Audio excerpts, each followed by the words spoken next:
At temperatures below 7 degrees Celsius, all-season and summer tires begin losing elasticity, whether you're driving on dry pavement or plowing through snow and ice.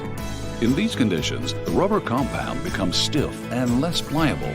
This can lead to reduced traction and compromise safety by potentially lengthening stopping distances and increasing the risk of skidding. Snowfall varies by province and region, but no matter where you live, many Canadians encounter average temperatures well below 7 degrees Celsius during the winter. That's why tire manufacturers recommend using winter tires for enhanced grip when temperatures are consistently below this threshold. When temperatures drop just below freezing, winter tires can help the vehicle stop as much as 30% shorter compared to all-season tires. They also provide enhanced traction on icy or snowy roads at temperatures as low as negative 30 degrees Celsius relative to all-season tires at 4 degrees Celsius. It's no wonder why 76% of all Canadians purchase winter tires for their vehicle.